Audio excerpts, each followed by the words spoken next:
Well, it's only been about 2 years since Starfield came out, so it's probably about time I did a video on it. You know, the more I play Starfield, and I have played it for quite a bit, the more I came to realise something. Starfield kinda sucks as a space game, but it absolutely kills it as a Star Trek game. Like, I know it's buggy, the world building is a bit flat, the exploration is kinda half-baked, but in spite of its flaws, Starfield's so-so mechanics actually come together to make a surprisingly solid Starfleet experience. No, really. In this video, I'm going to show you how Starfield, despite everything, might just be the closest we've ever had to a real Star Trek simulator.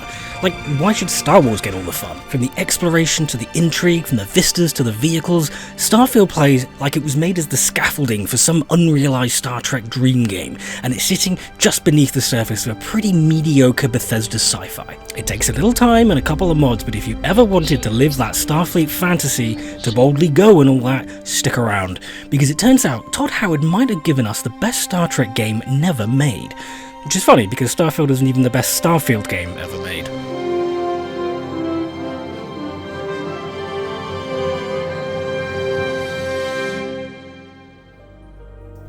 So I got into Star Trek at an embarrassingly late stage in my life, but when it got me, oh boy did it ever. I was enraptured by Starfleet and the idea of living and working on a starship, flying around space, investigating cool anomalies and meeting strange aliens with alien cultures. And Star Trek always felt so grown up for a colourful, campy space romp. Beneath its often oversaturated appearance is a kind of maturity you just don't really see anywhere else on television. Starfleet captains aren't just there to be cool, they're there to be smart.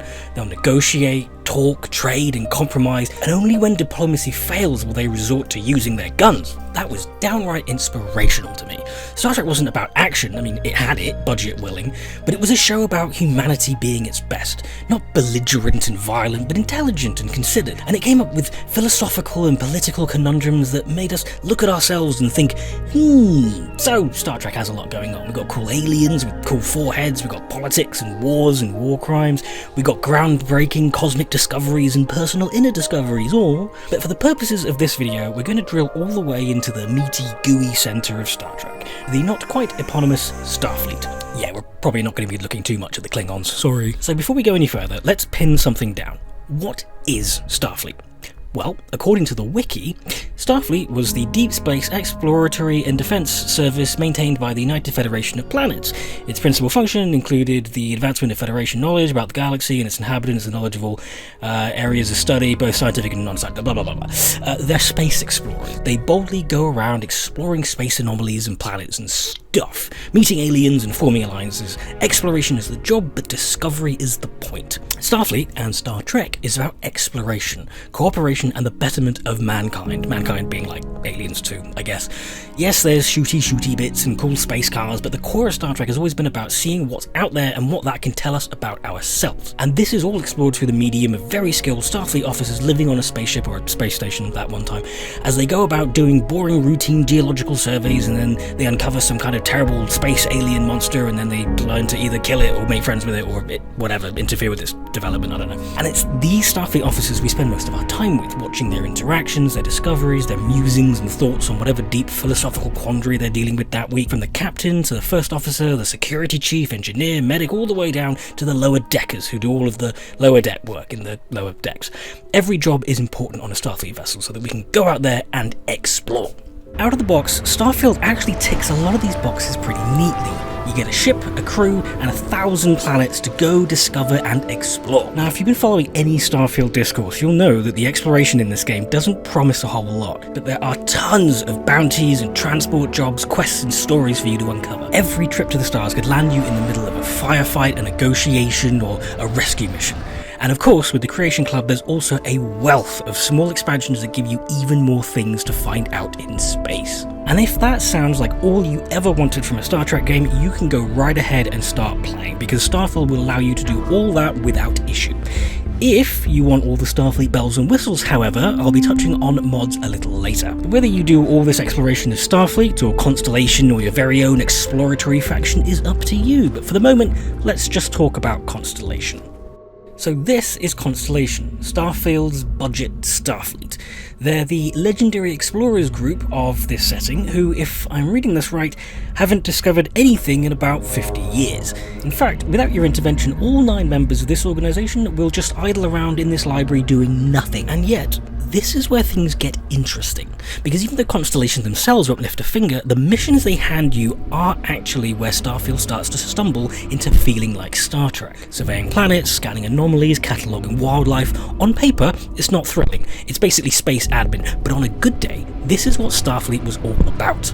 Half the franchise starts with something as mundane as a geological survey until the crew realises the dust cloud is alive, or the cave is haunted, or the rock is secretly God, or something. Exploration in Trek is always the start, the spark that turns routine into adventure. And Starfield can lean into that if you want it to.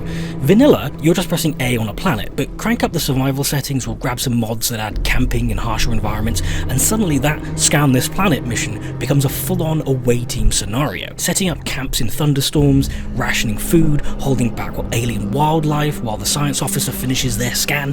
That's Trek as hell. I almost think this is what Bethesda was intending these missions to be like, but I can see how they might also have thought they were boring, and that's a shame because it's through mundanity that the really cool stuff becomes really cool. Now, you will find yourself bumping up against Starfield's existing lore from time to time. Star Trek has always had a wealth of intriguing political factions vying for control or knowledge or whatever. Fascinating alien species with alien cultures that make us look at them and go, what the fuck is that? Starfield, meanwhile, has 2 political factions that are in peacetime with some vague war happenings about 30 years back, the scars of which are almost non-existent. There's one. That's kind of cool. No real ideological clashes, no material differences in lifestyle or culture. Sure, the aesthetics are different, but I don't know, I'm not convinced. No aliens, no sentient ones anyway. There's that thing, so...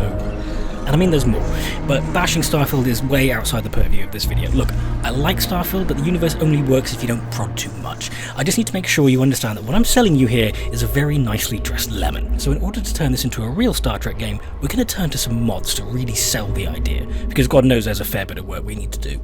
The question is, where do we start? Well, where else? This is the USS Pathfinder, 91 meters long, 5 decks tall and sleek enough to make the Enterprise look like a duck taking a shit. It is not a warship, it is not a carrier, it is, quite simply, Starfleet's Scalpel, a reconnaissance vessel designed to slip quietly into dangerous space and then run away very quickly if things go wrong.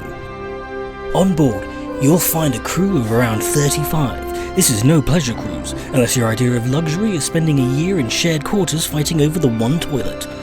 But don't be fooled. 10 phaser arrays, photon and quantum torpedoes, regenerative shields. For something designed to scout and sneak, it can still ruin someone's day. A Dominion patrol? Gone. A Crimson Fleet raccoon? More like a Crimson Fleet fucked. Cruising speed warp 6, max warp 9.4 for 15 hours. Warp 9.8 in emergencies, for about 4 hours until the warp core explodes. Too small for a hangar, which means you won't be touching down in a shuttle. So if you were hoping for a nip to riser for a weekend getaway, you'll be taking the transporter like everyone else. The Pathfinder brings that iconic spaceship silhouette to Starfield that says, yes, this is unmistakably Star Trek. But she's not alone.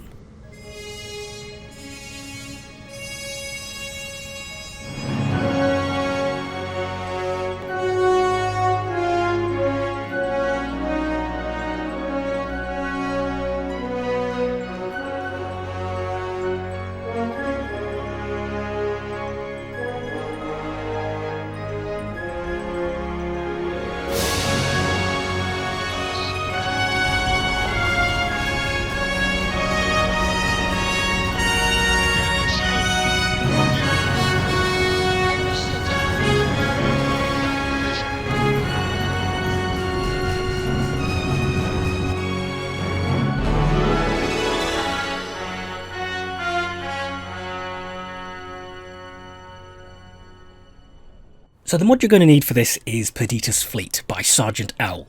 This is honestly the main thing you'll need to install to turn Starfield into Star Trek. This is a huge mod that basically brings the Star Trek universe into Starfield through some sci-fi shenanigans, which also means it's lore-friendly, if that matters to you. Perditus Fleet introduces the Pathfinder and a small fleet of additional ships, shuttles, and space stations for you to discover. It also gives you all of your Starfleet weapons and uniforms, and with every update you'll find more and more Star Trek goodies to help fill out your Starfleet fantasy. But if you want the Voyager, that's a separate mod, and the mod adds only the Voyager shell, so you'll need to fill the internals yourself.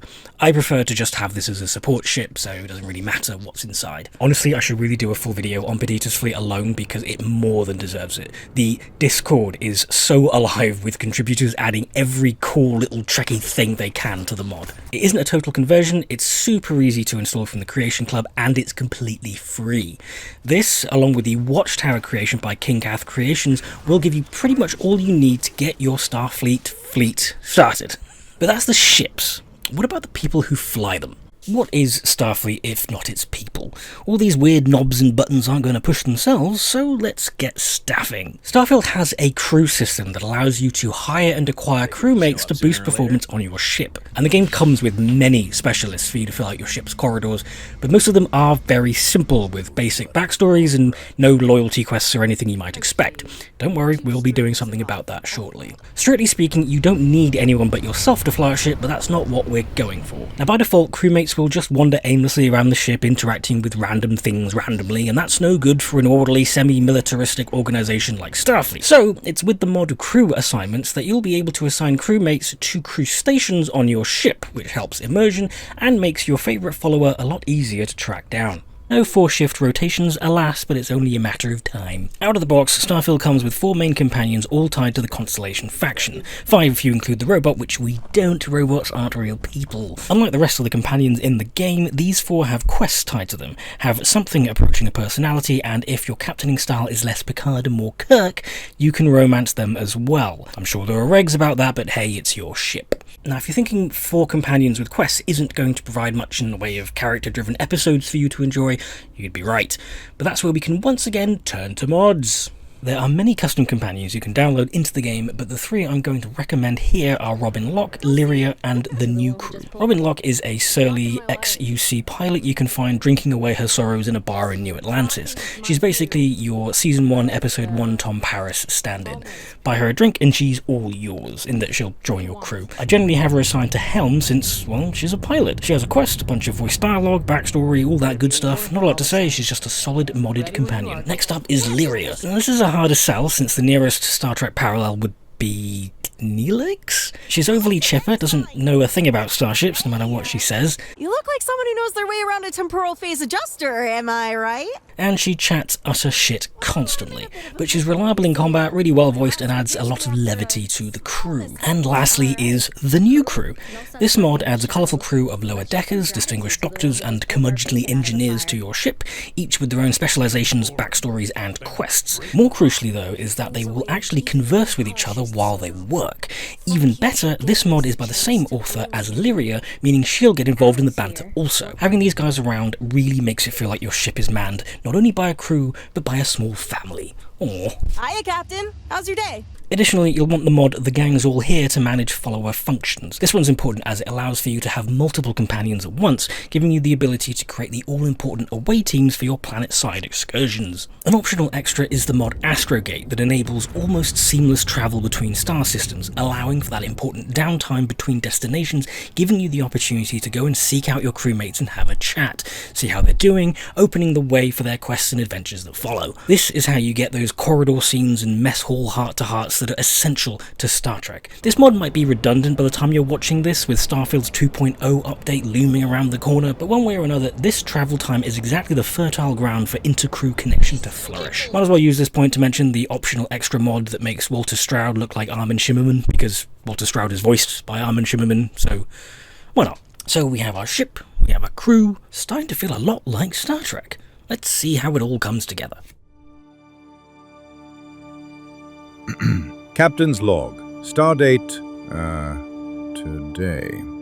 We have completed our routine survey of an uncharted world. It's by far one of the more eventful surveys we have performed. And despite the local wildlife, the away team and myself were able to return to the Pathfinder relatively unscathed. At this point, the crew is overdue a little downtime, and since we're in the area, I figured the best use of the next 3 days would be a short stop at the vacation planet Perdiso on Porrima 2. However, upon entering Porrima 2's orbit, we were met with the sight of a strange ship. Sensors could not identify the vessel, but I must admit there was something oddly familiar about its long, turgid form. But before we had time to admire further, we received a signal from the planet's surface. Greetings, pilot. This is Jiro Sugiyama, head of Paradiso Security. I apologize for coming over this emergency channel, but we are in need of assistance concerning the large ship in orbit, and we value discretion in this matter. If you are willing and able, please see me as soon as possible at the main security office in Paradiso. So we sat down on Porrima, and I made my way to the security chief, who explained the situation to me. Welcome to Paradiso. Jiro Sugiyama at your service. Not too long ago, a strange and enormous ship appeared in Porrima space. It is now locked in orbit around our planet. So far, it doesn't seem to be hostile, but any attempts to communicate with it have been in vain, so we're unsure of the ship's intentions. There's no discernible markings or allegiances to any manufacturers we're aware of. I'm hoping that doesn't mean we're dealing with some sort of new deep space threat. It took some time, but we received a transmission. It was all, pardon the phrasing, it sounded almost alien, like nothing anyone's heard before. Clicks, distorted groans, buzzing, really disturbing sounds. Now, one of our engineers says it could just be some busted comm equipment or incompatible signals, but we're not sure. Whatever's going on, we need to approach this with care. First, see if you have more luck communicating with them. If not, you may have to try boarding. Whatever you do, it's important to remember to seek diplomacy with who or whatever's on board. As soon as you have any more information, report to Oliver Campbell. He's the CEO of Paradiso. All formal decisions will need to go through him, and he'll have your pay. Good luck. So we launched back to the stars to make first contact with this strange alien ship, and the reception we received wasn't quite what we were expecting. Whatever it is, you're human. It's just that we weren't expecting to find life, let alone human life out here. We thought we were the only ones to leave Earth. Imagine being cut off from humankind for that long. How terribly frightening that would be. Perhaps we should greet our guests. Of course. Manners. I'm Captain Diana Brackenridge. This is Security Officer Bomani Reader. And this is Dr. Mabuti da Costa, one of our elders. A pleasure to meet you. You've come aboard the Earth colony ship, Constant. Generations ago, we set forth from the planet Earth with the mission of colonizing a new habitable world, in the spirit of our ancestors nearly a millennium ago. Our ship has finally completed its near 200-year journey from Earth, only to find our new home seemingly colonized by, well, we don't know. Communications haven't been successful, so your arrival is fortuitous. Perhaps you'd be willing to act as a middle person between ourselves and the others. Maybe you'd be willing to be a sort of diplomat between us and them as we attempt to resolve our situation. You see, we intended to settle here, but we assumed that they intend to defend their claim given their presence here. We'd like you to go speak to them on our behalf and help us negotiate a solution. Even if we had another viable candidate planet, we lack the resources to get there. And as you know, it took us 200 years to get here. Our people have no desire to go back to drifting the stars so their children's children can possibly settle on an inferior planet. Make no mistake, this is our planet, and we intend for them to see this our way. So, speak with their leadership and see if you can negotiate a solution on our behalf. Preferably, get them to see things our way. Report back to me and let me know what they say. Jesus Christ, what a bitch! With our new understanding of the situation, we returned to Paradiso to consult the Paradiso Group, the heads of the resort planet, to negotiate some kind of resolution to the situation. I wasn't holding out much hope for Captain Brackenridge's demands, but diplomacy has a way of making the impossible quite possible. Welcome, welcome. Normally I'd offer you an all-inclusive stay at our resort before we spoke. But given the circumstances, I'm going to cut to the chase. We've got our friends, the aliens, up there causing all sorts of problems for our resort. You like that? The marketing team came up with it. The thought is, if we can't get rid of them, it might actually attract more tourism. Come see the aliens! Shame we can't just tell them kindly to bugger off. Something tells me that's not going to work. Give me some proposals, people. I need something to work with here. We could offer to resettle them here. There's more than enough space. They could stay here, temporarily, but it'll cost them. Quite a bit, too. They'd need to work off all their debts before being allowed to leave. What if we help them get out of here? Outfit their ship with a grav drive so they can find a new home. We could even lend our engineers to help and give their captain an updated star map. Sounds costly. We can't absorb that cost, and it's unlikely they even have compatible currency, let alone enough for the transaction. Oh, I swear this would be a lot easier if they ceased to exist entirely. Anyway, Seema's got the right idea. Either works for me. Just tell me what you want to do. Returning to the Pathfinder, I found myself with a dilemma. Our best bet was to supply the ECS Constant with a new grav drive, something we would need to procure ourselves from a nearby system. While the cost of this endeavor doesn't bother me, the chances of a 200-year-old ship making their way alone through space doesn't thrill me. Besides spacers, pirates, and mercenaries, there is no guarantee this exodus would be fruitful, and they'd be on their own integrating into the settled systems. But we don't have the resources for a full-scale evacuation of the vessel, even if they'd willingly leave it behind. Alternatively, we could negotiate for the crew of the Constant to be folded into the workforce of Perdiso. They'd have their promised land, but would be indentured to the Perdiso group for what would likely be the rest of their lives, offering safety at the price of liberty. It's unethical, perhaps, but their safety is guaranteed, with food, shelter, and work being provided by the company. At least they wouldn't be sent to potentially die in open space. Lastly, the head of the Perdiso group idly proposed removing the ship from the equation entirely. Naturally, I'm not considering this option, but I do wonder what sort of captain might decide this is a viable solution. Either way, to leave this situation as it stands is to invite a coming conflict that could be completely avoided. Shore leave will have to wait. You know, in the course of doing my research for this video, I discovered something really interesting. Would you believe that Bethesda once pitched a Star Trek RPG? In a Kotaku interview, Todd Howard admitted they entertained the idea, a classic-era Star Trek game full of diplomacy, exploration, moral choice, before they pivoted to Fallout and the other franchises. Now, that's about all there is, and I have no proof of this, but I believe Starfield is the vestige of that original idea. The want to create a science fiction RPG with exploration and factions and moral choices was there, and even without the license, Bethesda went ahead and made the game anyway. Think about it, the things we've been praising, the ship-based systems, the crew systems, the emphasis for discovery, those are very Trek. But the things we've been complaining about, the weak lore, the lack of identity, discovery reduced to checklist scanning, it definitely all feels like the bones of the Trek universe with none of the meat. So in my mind, the pitch doesn't excuse Starfield's flaws or anything, but it does contextualize them. It's not that the game can't do better, it's that the skeleton of what they wanted to do was Trek-ish, and what remains is their attempt at it. That's why mods don't feel like extras. They're not additions, they're restorations. They put back the costumes, the uniforms, the crew, the moral weight, the alien mystery. And when you drop the Voyager or the Pathfinder into orbit, it doesn't just feel like you're modding, it feels like you're finishing the bloody job. So yes, Starfield has its limits. No amount of Trek will fix the writing or anything like that. But seen from this new angle, those limits are less failures and more wounds inflicted when the original design had to change course. Now let's talk about that. Now before you start modding Starfield and calling yourself a Starfleet captain, let's acknowledge the elephant in the ready room. No matter how much Trek you layer on top, Starfield is still Starfield, and that's just something no mod is going to fix. To start with, there's no real overall theme or ethos in Starfield.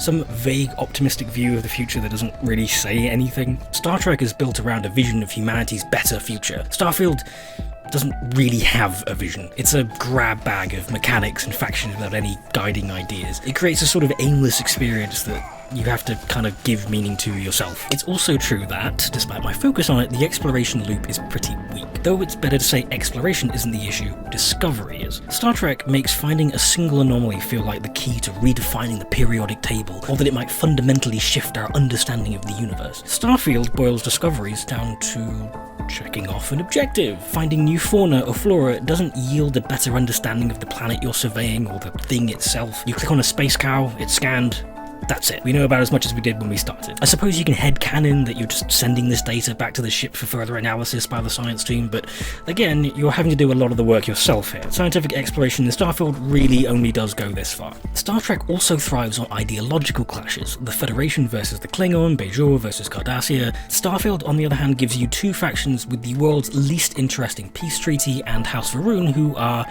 certainly there. There's a whole DLC that takes you to their world, and it's different enough, I guess, but you'll rarely ever see these factions in conflict out in the world. There's pirates and mercenaries, but they're entirely one-dimensional, and I wouldn't exactly call them factions in the true sense. The short of it is, while Starfield isn't perfect, and you shouldn't have to work this hard just to enjoy a game, enough of it comes together just right to allow for a pretty fine Star Trek experience, and the mods just help to bring it all together. If at this point you're not sold, there's not a whole lot else I can give you, and that's fair. It's certainly not a one-to-one conversion, and you're going to do a lot of headcanoning to work the Federation into this setting. Fortunately, Perditus Fleet goes about this by bringing them into the settled systems through some kind of spatial anomaly, so a lot of the work has been done for you to a degree. But no one's going to acknowledge you as Starfleet, no one's going to know what the Delta stands for, and ultimately, you won't be filing mission reports to any admirals. Bethesda's teasing updates, and maybe they'll give us more to discover, and I hope they do, because discovery is what Star Trek was built on, and it's certainly what Starfield is desperate to inspire. But here's the thing. However far you go, however many mods you stack, however much headcanon you invent, it's ultimately down to you as the player to embody Starfleet, to bring those values into whatever setting you're in, video game or real life. And in some ways, hasn't that always been the point? Starfleet isn't real, but its values are. Exploration, diplomacy, curiosity, optimism, and it's you the player who would always have brought that into Starfield. As much as I've harped on about mods, you really don't need them. You can slap a saucer section onto a cargo ship or reskin all the menus into LCARs, but at the end of the day, it's not really the cosmetics that matter. It's the people who live it. The fans are what make Star Trek real. Todd Howard may not have made that Star Trek game, but somehow he has made something close enough for the rest of us to finish the job. Okay, wow, this video took me way too long, way too long to do, and every time I thought I was going to do it, I thought I'd leave it because there was like some tease from Bethesda that they were going to update the game and invalidate the whole video probably, but in the end I just decided to hell with it, let's just get the video out. Big shout out to Sergeant Owl and the Perditus Fleet Discord, where they are making all this magic happen. I don't know how they do it, but it is the best thing, and it's exactly what Starfield needed, I think. If you liked it and you found this video informative and you're going to dive into Starfield and give it the whole Star Trek makeover, let me know in the comments. If you like the video, please give it a like, a thumbs up, subscribe maybe, share it with your friends, whatever, and I'll see you in the Starfield.